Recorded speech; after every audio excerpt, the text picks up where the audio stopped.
We're live. We are live. We are live. Actually, let me do not disturb my phone.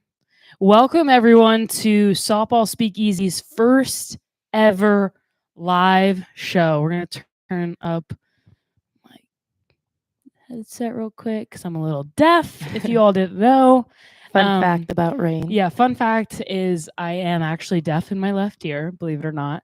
So have to have these headphones on. Otherwise, I can't hear what Kelly's saying. So, welcome to the first ever live softball speakeasy. Woo! Woot woot. Woot woot. As always, thank you so much for listening, watching, viewing, and subscribing. This podcast is presented by the Softball Sanctuary. Use code SPEAKEASY at thesoftballsanctuary.com for 10% off all of their training programs and products. Code SPEAKEASY, 10% off all of their training programs and products. And again, if you're new to the show, basically what a Softball Sanctuary is like a training program, arm care, all that good stuff. So if you're a pitcher, parent of a pitcher, like it's really, really good stuff. And they take a holistic approach to the athlete, which we always appreciate. Thank you all for tuning in. The hats, yep, these are the Softball Sanctuary hats. And we see you guys, Gray, Connor, thanks for joining. And we'll just get right on into it. So well, actually, wait, we haven't done If You're New here. Oh my gosh, we're out of the rhythm a little bit.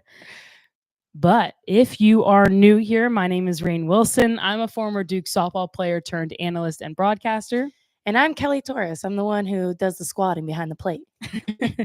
Softball Speakeasy, a podcast that gives you next level access to Duke's 2024 campaign here in the postseason. We'll follow current storylines in college softball, and we'll aim to give you a behind the scenes look at what it's actually like to play Division I softball.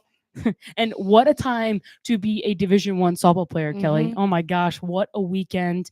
If you're new to softball, if you're new to the show, NCAA regionals just happened. So basically, selection show Sunday, 64 teams, and they're sent to 16 different sites. Duke was one of the sites, the 10th seeded site. We'll get into that maybe in a little bit. And out came 16 teams out of 64. So a lot of seniors' careers ended. A lot of teams' seasons ended, and I mean, it's an emotional time anytime the season ends, saying goodbye to seniors. But your all season did not end. It continues. It continues. So you were in Durham, obviously, in that regional. I was in Fayetteville, Arkansas. Yeah, I'd never been there. How was that, Raine? Oh my gosh, dude, it was crazy. People there so nice, like people always say that. People are like, oh, they're so nice. But truly, people were incredibly kind there. And I was so grateful to have the opportunity to break out of the Duke bubble a little bit. And so the 4 teams I was in charge of covering is a little dramatic, but the 4 teams that I was covering was Villanova, Arkansas, SEMO, Southeast Missouri State, and Arizona. Arizona ended up winning. But do you care if I take you through my week a little bit? Take me through. Okay. So you all found out on the podcast, like I did, where I was going. And then from that day, and I told you, I was like, I got to study, like, because you follow teams, and I'd covered Villanova before, and of course followed Arkansas. You need to know Arizona. the ins and outs of 4 different teams that you've never covered. It's a lot. Yeah, it's a lot. It's a lot. But it's like so much fun, like digging into the numbers and everything like that. But you also know, and folks who listened to last week's episode, my voice was almost gone from the AC tournament, and I got really, really sick right before I got to Fayetteville. Like on the plane there, I was like, I don't know if I can do the regional. I was freaking out, bro. But ended up like spent $100 on throat care. So it all worked out.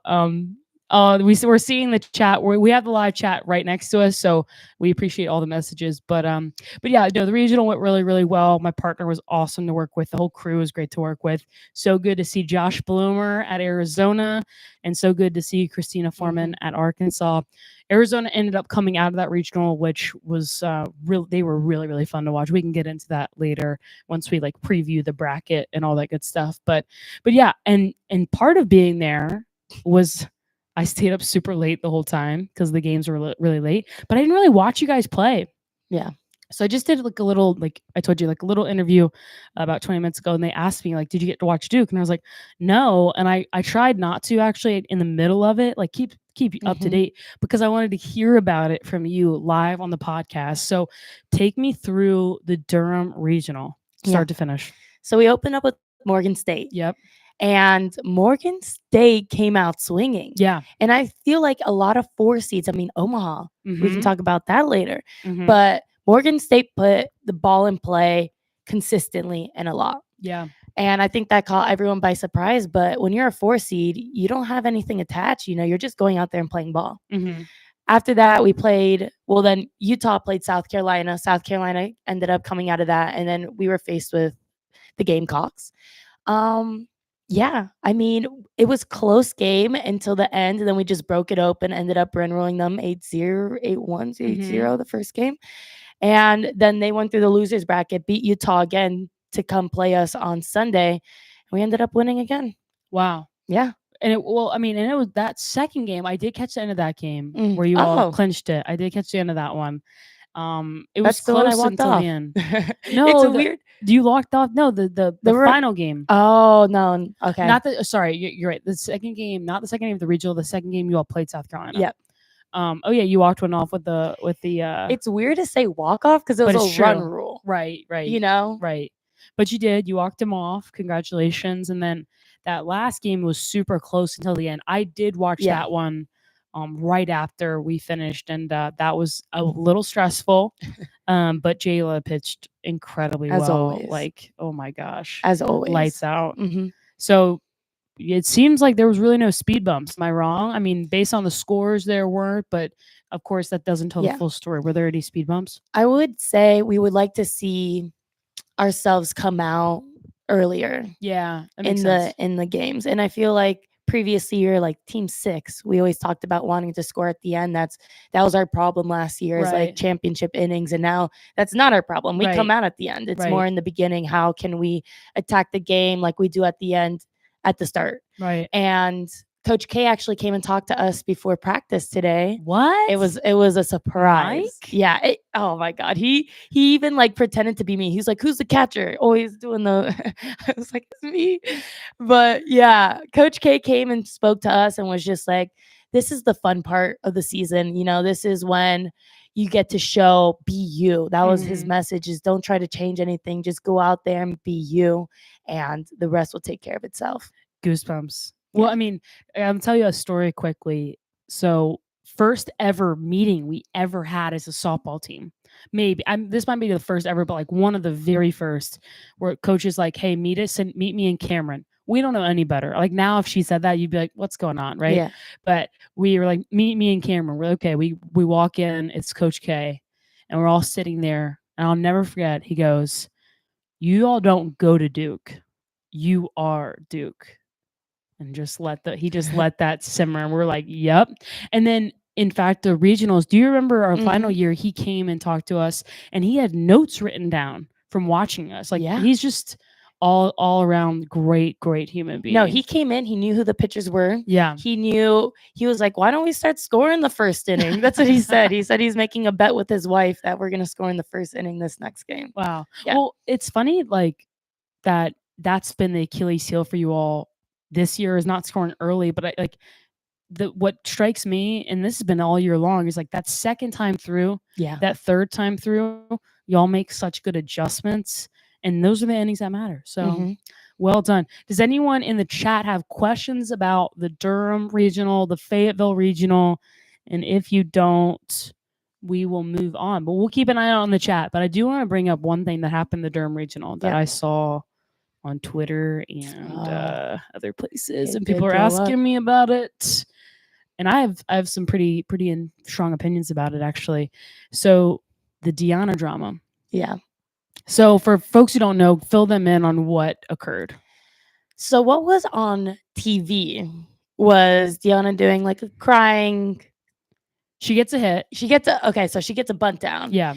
And I'm just going to say the whole story instead of what you see on the broadcast. So she gets a bunt down, and the entire game, Beverly, the coach at South Carolina, was constantly screaming, "She's out of the box, she's out of the box, she's out of the box."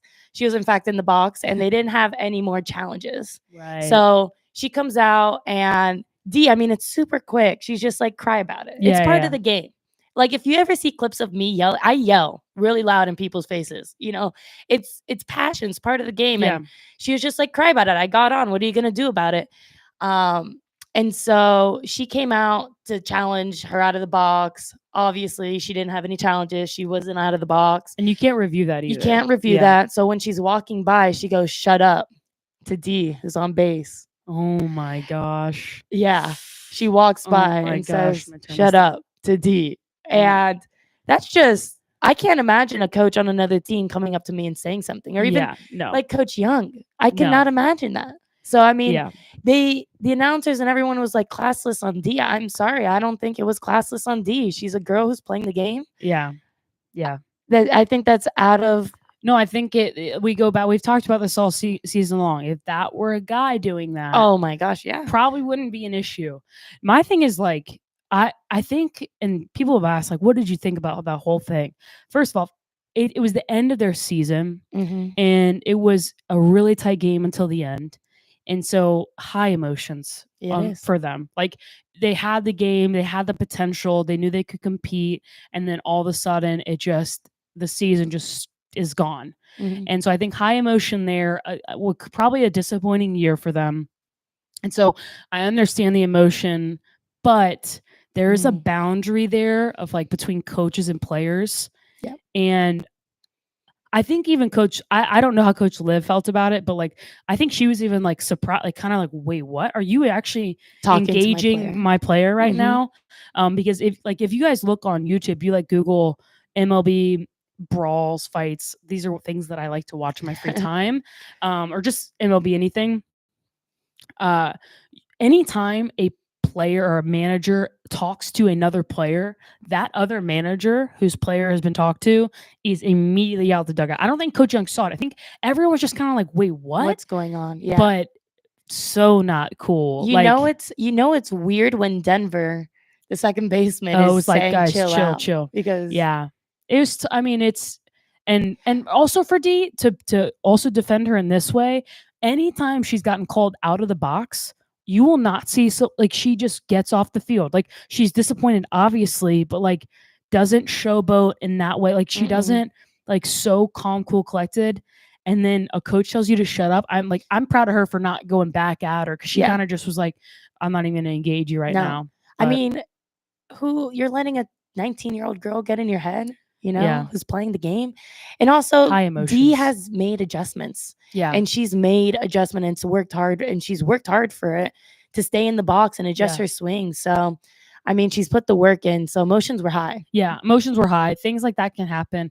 And I think, like, either way, whether you think what D did was wrong or what Coach Smith did was wrong, high emotions, these things happen. That's what being a competitor is all about. At the end of the day, you shake hands and everyone lets it go. So, but I do want to ask another thing that happened during y'all's regional, and that was you got a home run stolen from you. Dude, that play that girl made was unreal. I know. What did you keep running around the bases, actually? You thought it was gone? Yeah, so I hit it and I couldn't tell. So I knew it was out. When you hit a home run, you're like, okay, I'm going. And then people were cheering and I couldn't tell who was cheering. So like I didn't know, and she hit the ball well. Yeah. So she like came down, and then I saw the ball like as I was running second. I was like, dang. Yeah, I made Sports Center top 1 play though. For what? For that? I was in it. Kelly made it. Got it. I made the play. You did make the play. That's true. Like, you made it happen. It was an awesome catch. She had to go under the pole, like under the foul pole, and catch it over the fence. Yeah, that was awesome. If our construction, like if the pole was part of our fence, it would have hit it. Yeah. So she wouldn't have caught it. So I blame the builders of Duke Softball Stadium. Kyle Torres, your brother, is tuned in. Thank you so much, Kyle, for the question. Damn. How does it feel to play your last game at Duke? Kyle coming out blazing. I know. I had my family there. I had my travel coach, Michelle Nevling, and her daughter, Casey Nevling, who came out and surprised me. Both my friends from home, Kristen Hernandez, Kristen Saka, they're both Kristen.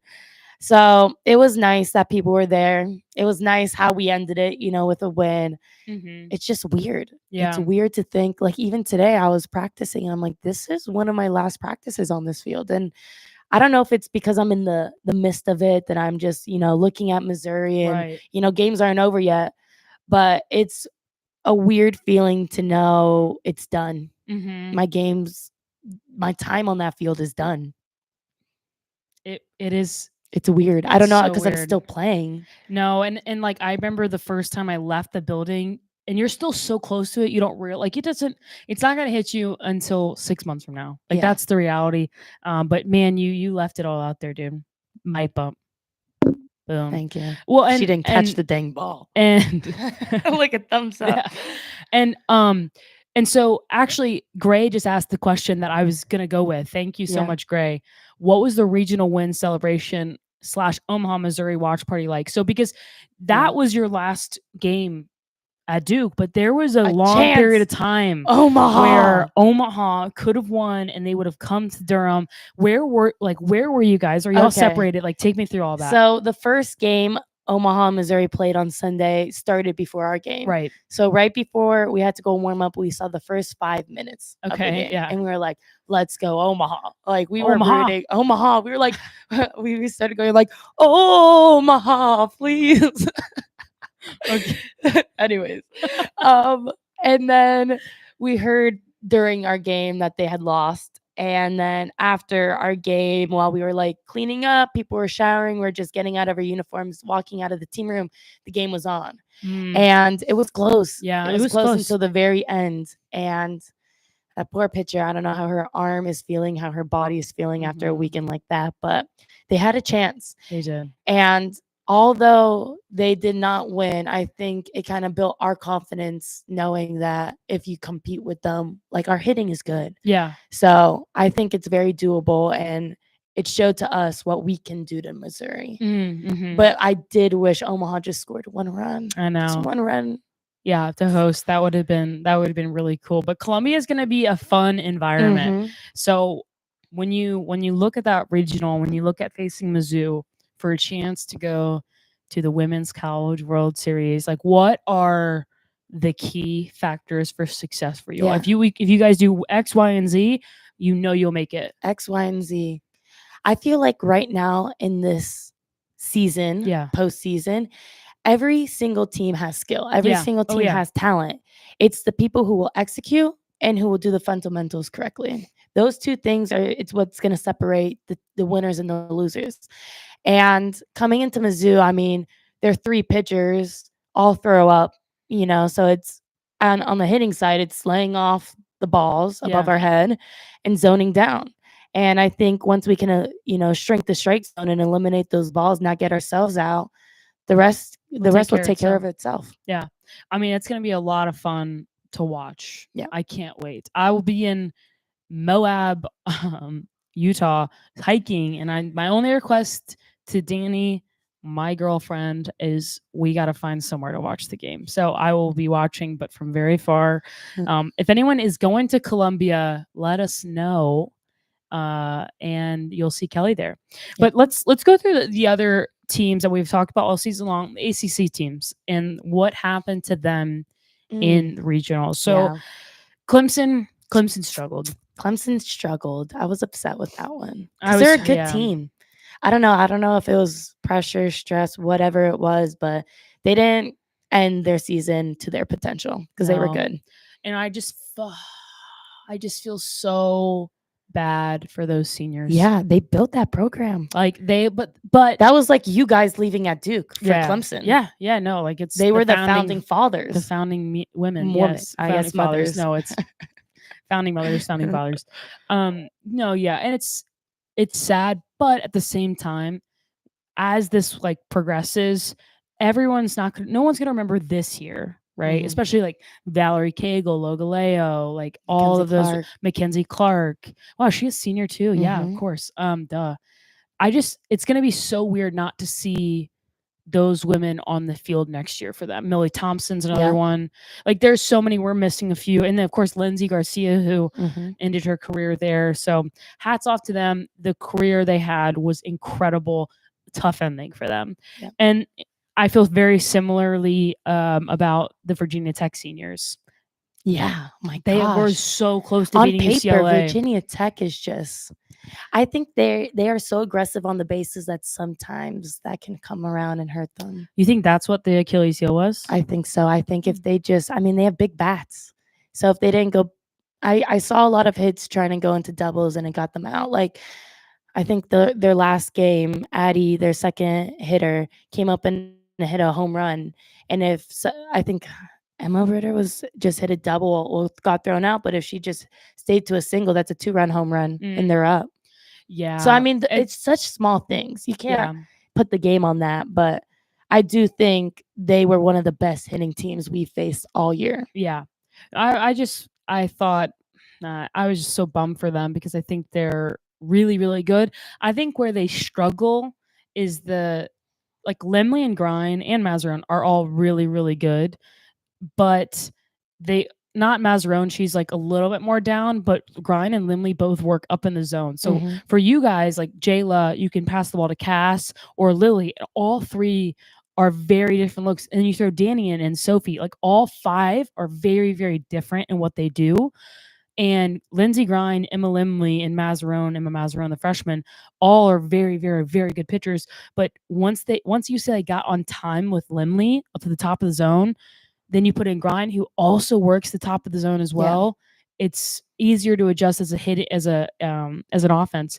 So I was so sad because and then they lost the second game like back to back. They didn't even make it back to the championship.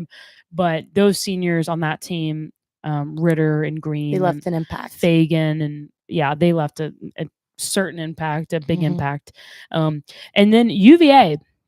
Yeah. So a lot of people circled that Tennessee regional and thought that's going to be upsets. Miami of Ohio, the juggernauts of hitting the long ball. UVA's got good pitching, and then of course Tennessee and Dayton, and UVA beat Miami of Ohio not once but twice. I think that just tells you all you need to know.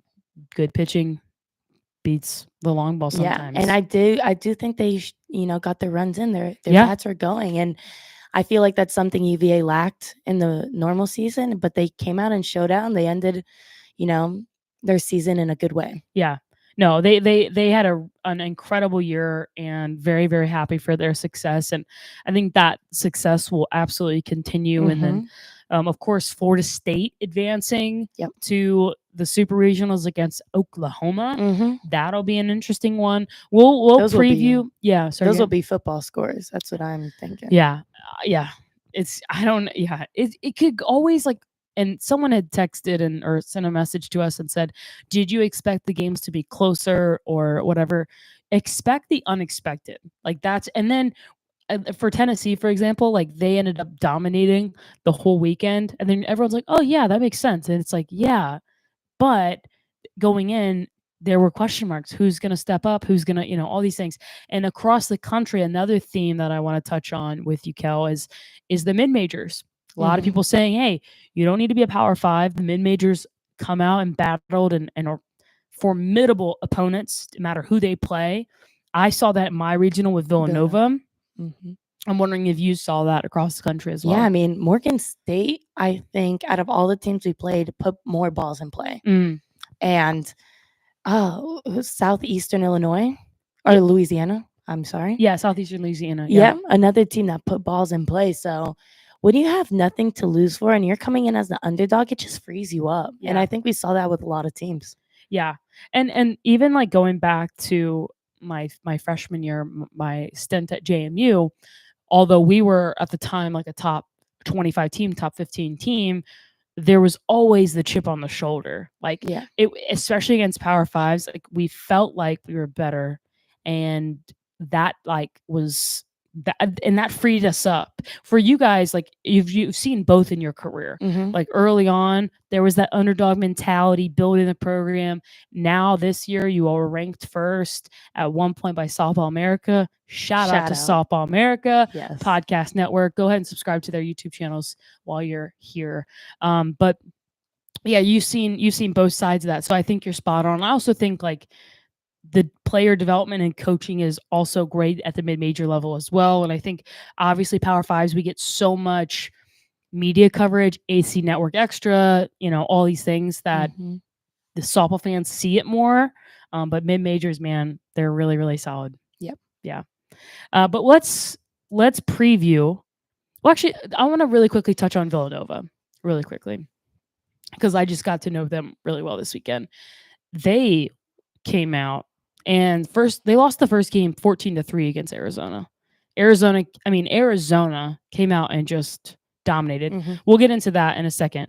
But Villanova then lost that game, then beat SEMO, then beat Arkansas. Yeah. And they beat Arkansas handedly. Like the offense was just firing on all cylinders. They have this gal named Caroline Pelicano, who's a senior, who has been a reliever for them. She was so fun to watch. And talking to them, they just believe in sisterhood and unity. And I want to ask you this: like, forget the X's and O's. And this is a hard question, and I just thought of it, so bear with me. But forget the X's and O's of everything. Like, forget talent, forget power, all that. How much of a factor do you believe, Mm. does culture, unity, sisterhood have in terms of winning? Gosh, I think everything. I think body language, like things that have nothing to do with your talent, can win games. Mm-hmm. Like single-handedly win games. When you're going up to bat and it's close, but you can see the batters and they're smiling, they're going up there with utmost confidence. Who cares what they did, the first 3 at bats?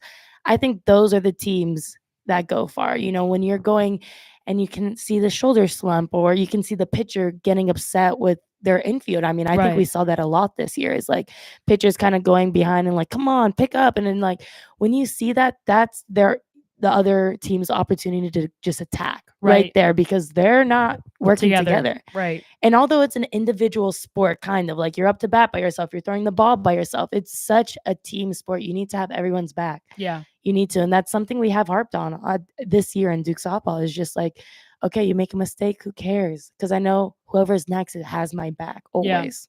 Yeah.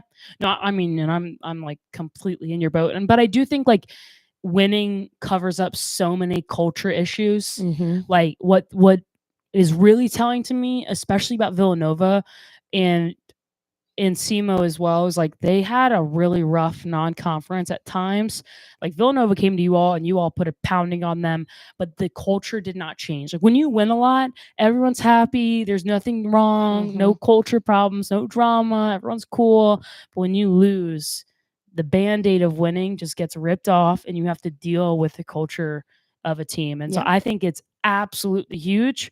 And I think that is like, I think culture can break you and it can make you as a championship team. Yeah. But those are one of the little things. Like every team harps on doing the little things right. But when you're winning, yeah, no, you can fly under the radar. Mm-hmm. Those teams, Villanova, teams like that, they have to do the little things right every single day to get to where they are right now. Mm-hmm. Yeah, like it can't be covered by sheer talent or athleticism or anything. And I definitely appreciate coaches that even after a win will address the little things that are getting swept under the rug by the winning. I did want to say before we move on, because I know we're about to, but about that Villanova and Arkansas game. Yeah. When you were calling it, Raine, I want you to know that when I was sitting there and listening to it, had like this vision that like, I'm sorry, but Beth Mowins and all those people, they're not to be mean, but they're getting old, Oh my gosh. not to be mean, but they're moving on and there needs to be new. And Raine Wilson is that. And I wish everyone tuned in. If not, go back and watch it on demand because I was sitting there and I'm like, I'm literally listening to like the next legend in the making. I am, Rain. I am. And I hope everyone out there now, our 15 people on this live, go out there and watch her games because it's absolutely amazing. You know what's going on. You know the game. You have played in this modern day and you have the voice. Thank you, So- Kelly. Well, I really appreciate that. I Yes. do have to say, all the women that are analysts for ESPN and everyone have been awesome, and that's how I've learned. Yeah. Like, so, very thankful, very thankful for them, and also baseball analysts as well. I really appreciate your words, especially. We should mic bump Yeah, to let's this. mic bump. Thank you so much, and I really, because this was actually one of the first times here this weekend that that I got a little bit heckled on Twitter by certain fans, a certain fan base. I'm not going to say who, because it was just negativity, and it's not worth explaining. We should read that last comment. Sorry, we're reading as everyone's going. So Caroline Jacobson, Rain, we want that Beth Mowins impression. You ready for it? Yes. All right. I'm Beth Mowins. We're on the Women's College World Series, where the Alabama Crimson Tide take on the Oklahoma Sooners. Oh, so good. I love her voice so much. Oh my gosh. Beth Mowins, legend. I She is actually a did that. legend. I actually did that. Sorry, I'm bringing out the dogs right now. I apologize, y'all. I'm trying to cover them up. But no, I actually did a Beth Mowins impersonation before the Georgia regional. I think someone sent it to her, and so she saw it. So no, don't clip this and send it to her. But Carol, just give us a thumbs up if that is good enough for you. But so yeah, someone asked, do you want FSU or OU? We're gonna get into that right now when we dig into the super regional matchups. So the first one in Austin, Texas, Texas A&M going to Texas. Who you got?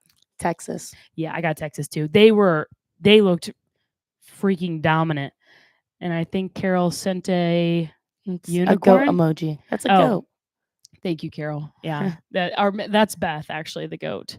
Women's College World Series. Anyway, and then across from them in Knoxville, Alabama heads to Knoxville. Gray Robertson, who is on radio for Alabama, will be there, and that's an SEC matchup. Gray, go ahead and put in the chat who you got.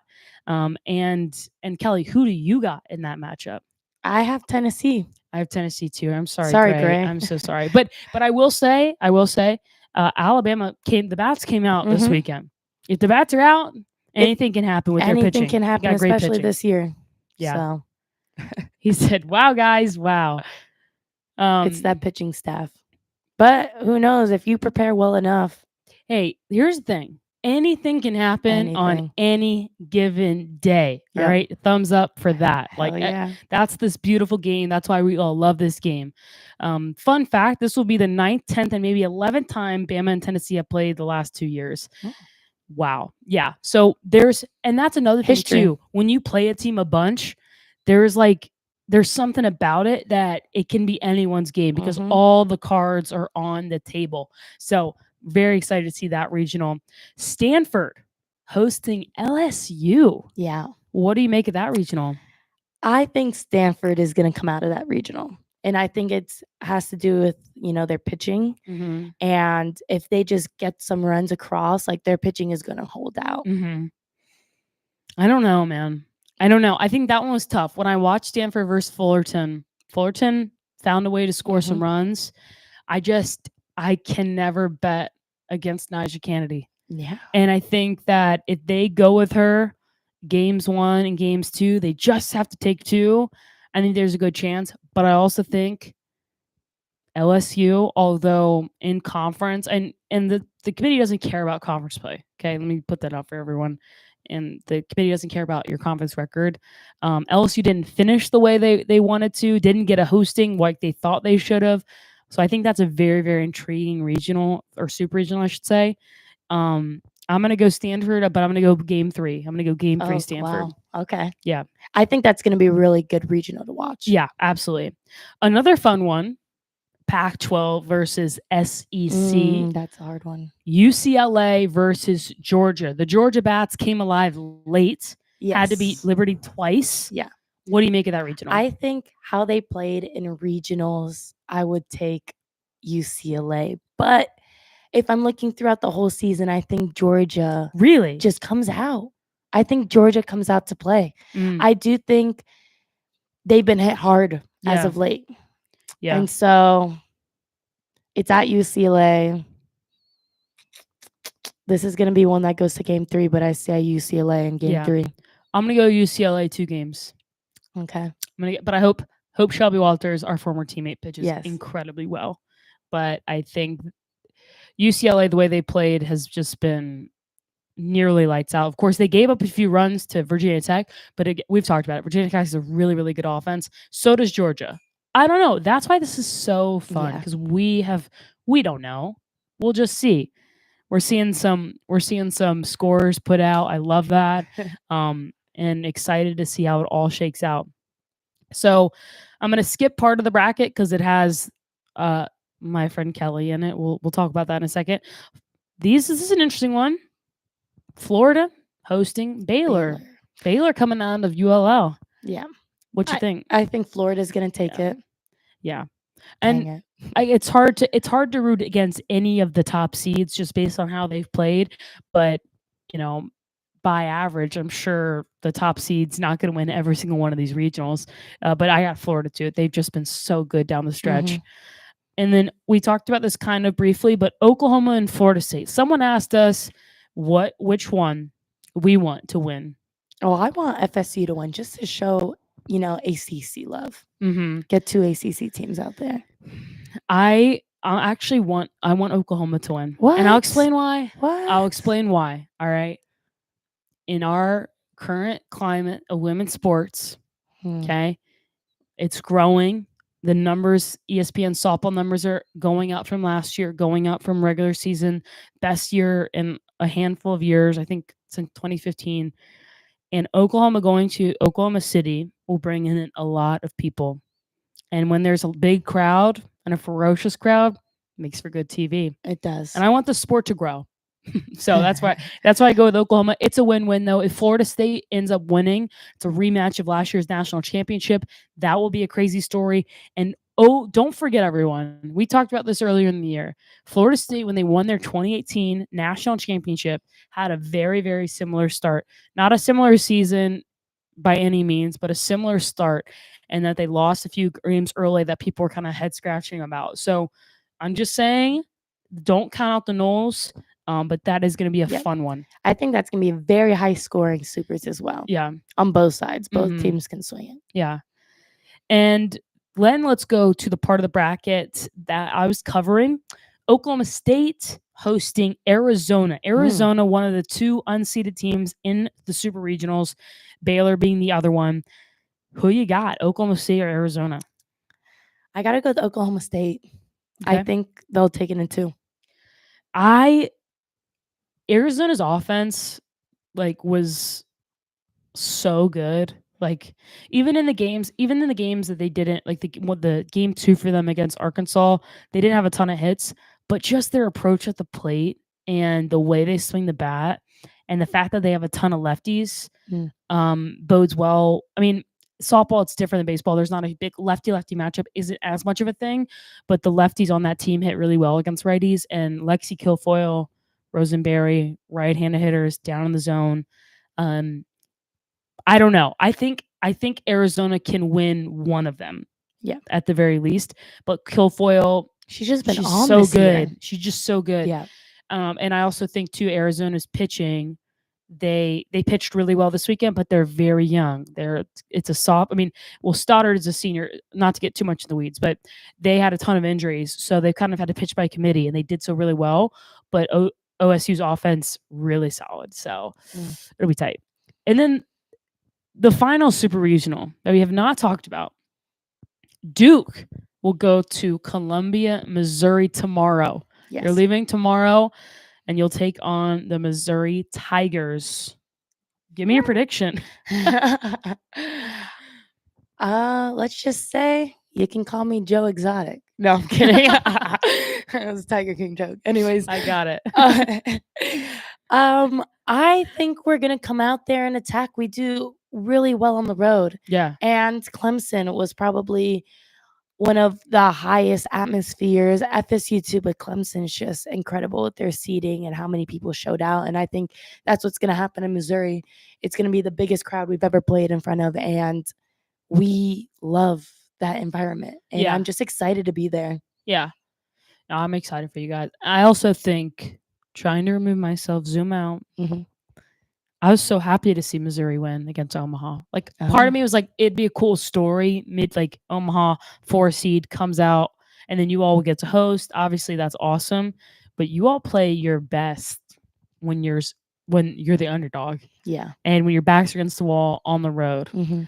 Although I would have loved to see all the fans in Durham, but I got Duke as well. I'm gonna go 3 games Oh, just to keep it spicy. Who knows? I hope to. Yeah, Please. please. And y'all will go. You told me y'all would go directly to Oklahoma City, right? It is a possibility. So we packed for 2 weeks. It is a possibility. Because I'm Beth Mowens. I'm Beth Mowens. Well, good luck. It's Thank gonna you. be awesome. Mhm. So that is our thoughts on the Super Regional. We can see some people writing in their scores. If Oklahoma wins, it will also be much harder to buy tickets if you're a Duke fan. That's a good That point is a good too. point. But that's why you buy them now. Like, bet on the Devils. But no, those are our thoughts on the Super Regionals. Feel free to fill up the chat with any questions. Oh, No, boo. Boo. Give us a thumbs up. Come on. Don't do us like that. So those are the super regional predictions, or just our overall thoughts on the supers. But we're going to finish off with some listener questions that were submitted to our email and to our DMs on Instagram as well. And feel free to add any. We're going to prioritize the chat questions. Yeah. So if you have any questions at all, we are happy to answer those. And we're going to wrap this thing up after we do that. So the first question that came through via email, I just thought this was really interesting. So actually, we'll get one in the chat.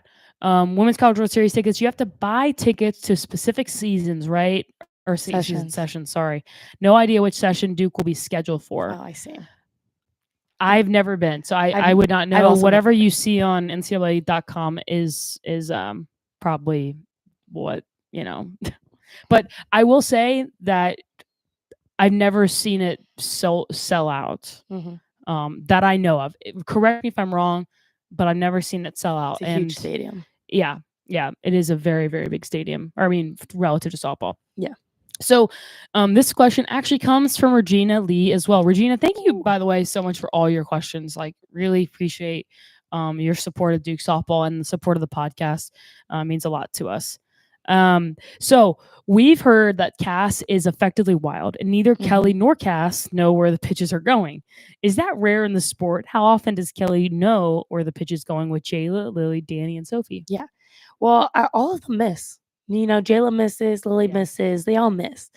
I don't know if Cass really likes the term effectively wild. I think she just has a lot of spin on her ball. Right. A lot of spin on her ball, and being able to trust it to throw through the zone is what works best for her.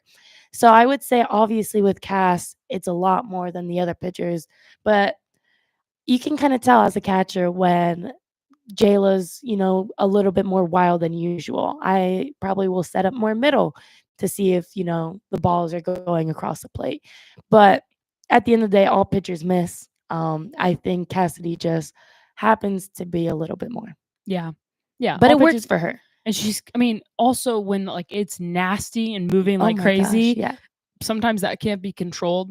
But no, I mean, it's a good question though, because if like you're new to the game and you're like, wait, Kelly doesn't know where it's going, like what? Yeah. And for every other pitcher, you have an idea. It's easier for me to react to Cass though. Right. Because when you're like expecting a spot and then it misses, like it's a little bit hard to control the ball. Right. But when you're just never expecting the ball to be in a certain place, it's very easy to just catch, receive. Right. And also like comparing that to Jayla is like, as a catcher, drop balls can be super deceiving because you're like trying, you have to get under it and you have to be able to pick it and make it look like quiet and Yeah. clean. But there are some that bite so quick and then you have to block. And so Yeah. like that decision making can be really, really challenging too. Mm-hmm. So Yeah, quick. yeah. Gotta just be quick.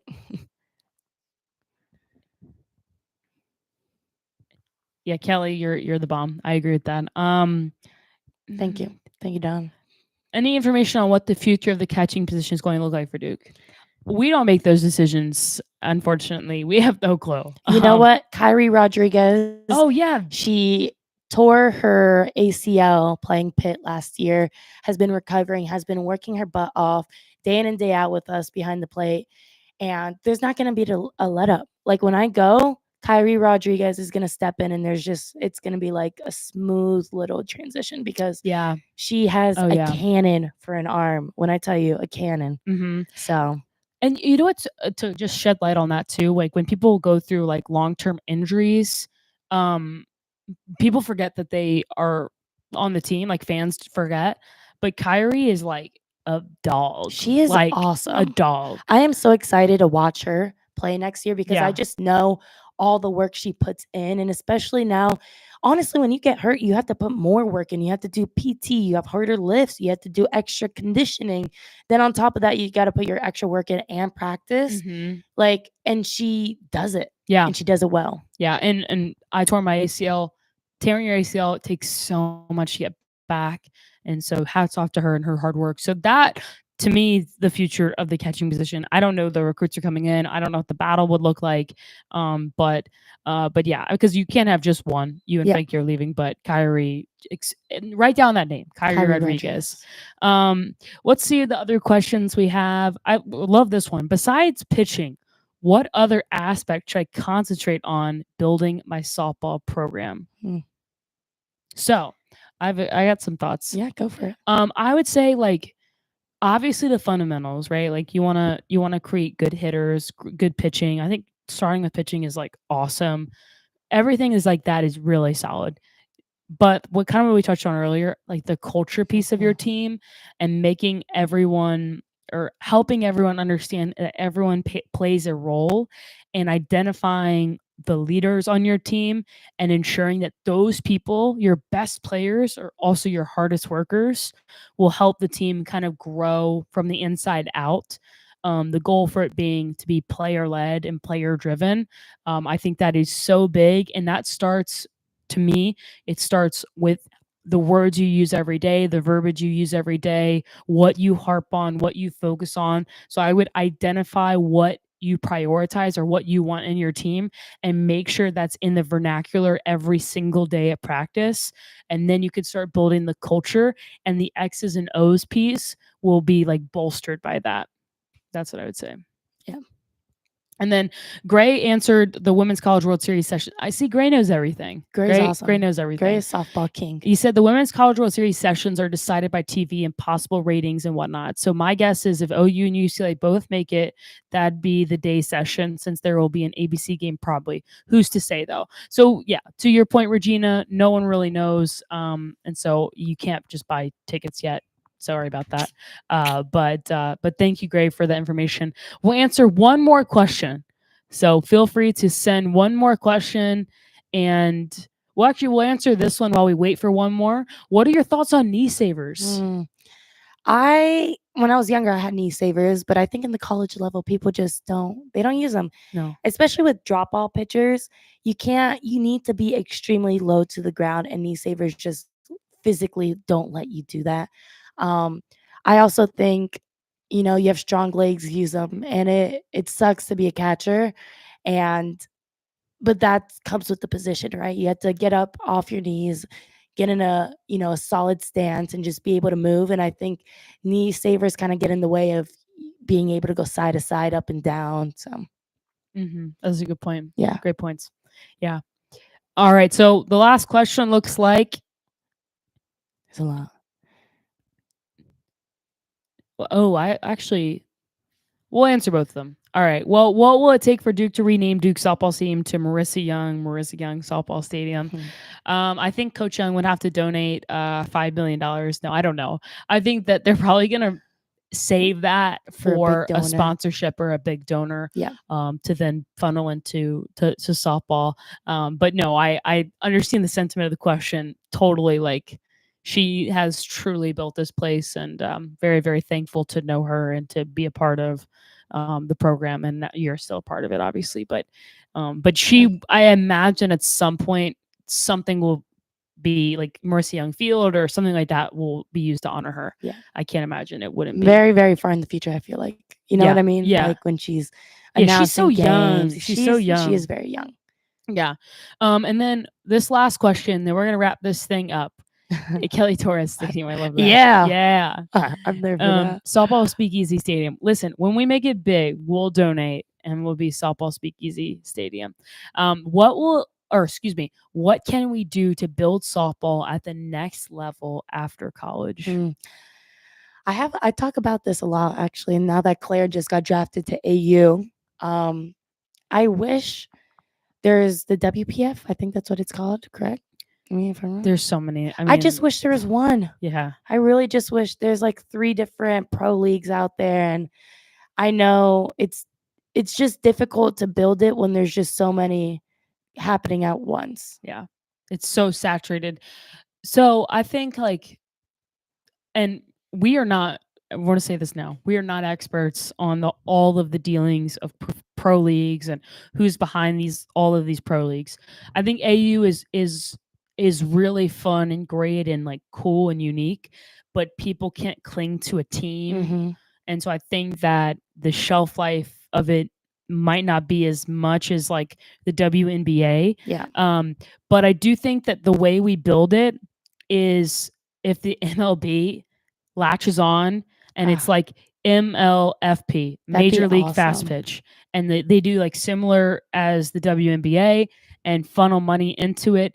I think that's not far in the future, but I do think we'll be long gone when it's actually running smoothly, somewhat like the MLB does. I just think it will take so long. But I think the MLB, I could see moving in that direction based on like Caitlin Clark and the WNBA growing. We'll see. I think that's how we do it.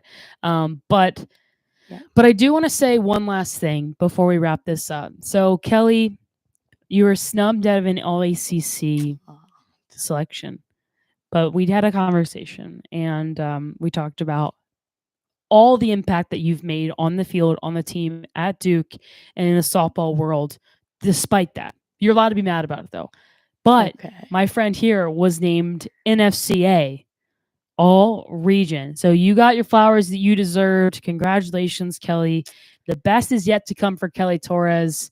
NFCA All Region. Kelly Torres, congratulations. Thank you. Appreciate you. Love you. You deserve it. That was a weird handshake. Let's do that again. There we go. But yeah, it's cool. It is cool. You deserve it. Yeah. And you know what that means? All Region. You have to be All Region to be All American. So who knows? Who knows? Clutch Kelly. We'll see what she does in the Super Regionals. Thank you all so much for watching, listening, viewing, and subscribing. This was a bit longer than our normal podcast. This is going to go on Spotify as a podcast. So if you missed parts of it, joined us late, check that out. And yeah, next week the show is going to look very different. I will begin my travel guiding season, so I won't have access the way that we have been in the last couple weeks of doing it here. But want to thank you all so much for tuning in and asking those questions. Please follow us at Softball Speakeasy. Like, subscribe to our YouTube channel here. Comment. As this season is getting closer and closer to an end, we are so grateful for each and every one of you for all of the support this year. It has been awesome. And also make sure to subscribe to the Softball America Podcast Network. There's a ton of awesome podcasts there and great resources. So please do that. And without further ado, we will see you next week on the show. Peace. Thank you, guys. Peace, love.